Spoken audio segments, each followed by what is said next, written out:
पठावल वालन 4। पेतरस और योहानस अब्बे बतियाते रहा। तब अचक्के में एकाध गो परमेश्वर के महल के अगुवन, महल के सिपाही के बड़कुआ और कुछ सादुसी लोग आए के उ लोग के बात में लात मारिस। उ लोग बहुत गुस्साइल कि पठावल वालन जनता से बतावत रहा कि यीशु जी उठल है, और सिखावत रहा कि जे यीशु में विश्वास करी उ भी जी उठेगा। संझा हो गयल रहा, ओही से उ लोग पेतरस और योहानस के एक रात खातिन बंद करवाई दीस।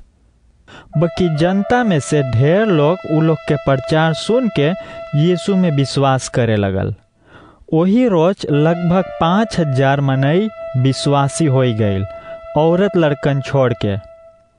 बिहान भइले इस्राएल के जनता बड़का अगुवन, बड़कुअन और यरूशलेम के धर्म के पढ़ल वालन इकट्ठा भइल।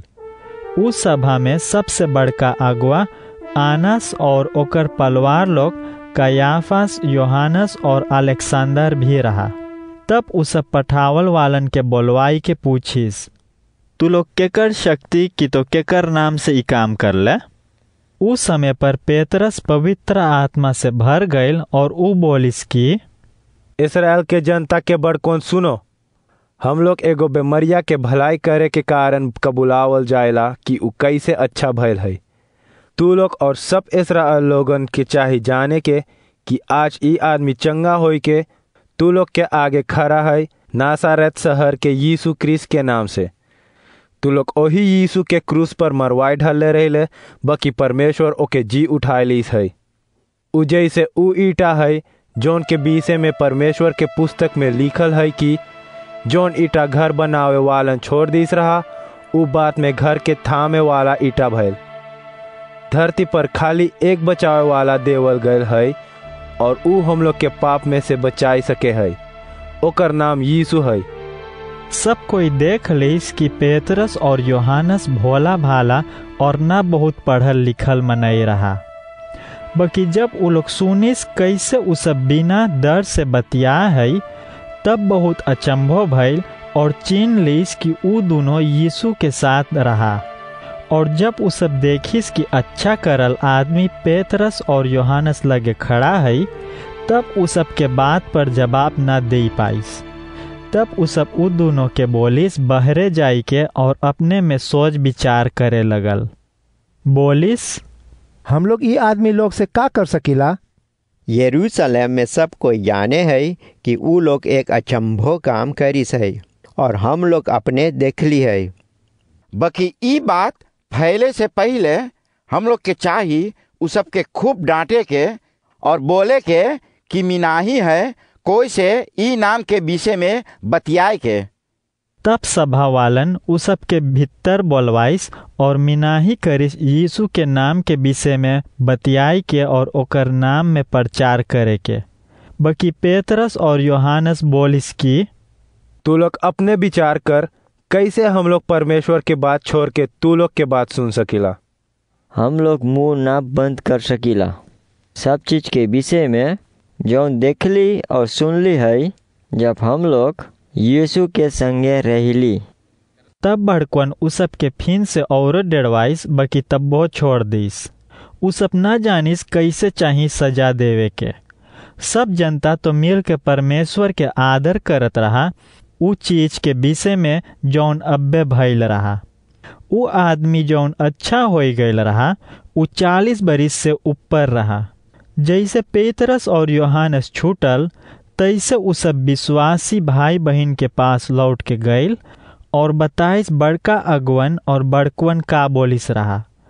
तब जब उ लोग सुन चुकल, तब एक मुँह होई के परमेश्वर से प्रार्थना करे लगल कि हे प्रभु, आप तो धरती और एमन के सब चीज के बनावे वाला बाटो।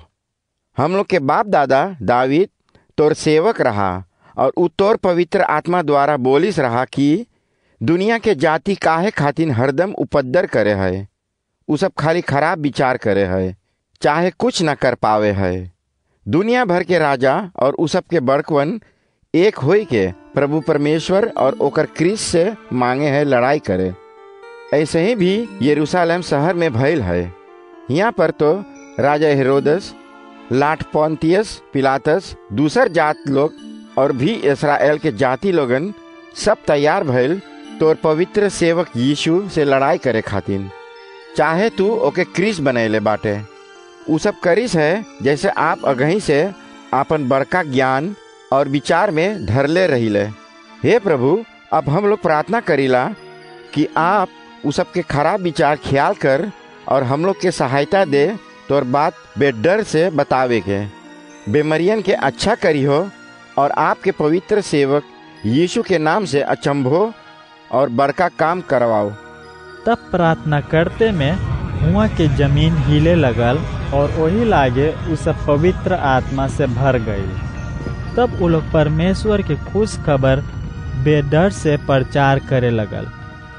विश्वासी लोग में बहुत सुम्मत रहा। उ सब मिल के आपन सब चीज अपने में काम में लावत रहा। कोई न बोलिस ये हमार है। पठावल वालन बहुत सख्ती से प्रभु यीशु के जी उठे के बारे में गवाही देवत रहा और परमेश्वर सब विश्वासी लोग के भलाई करत रहा।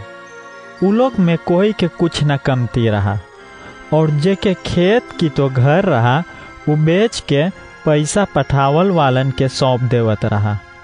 तब जे के कुछ जरूरी रहा उ उतने पावत रहा। एगो योसफ नाम के आदमी रहा। पठावल वालन ओके भी बारनाबास बोलावत रहा। ई नाम के मतलब है तीहा देवे वाला। उ लेवी के कुल के रहा और सिप्रस देश में पैदा भइल रहा। ओहू अपन खेत बेच के पैसा पठावल वालन के सौंप दिस।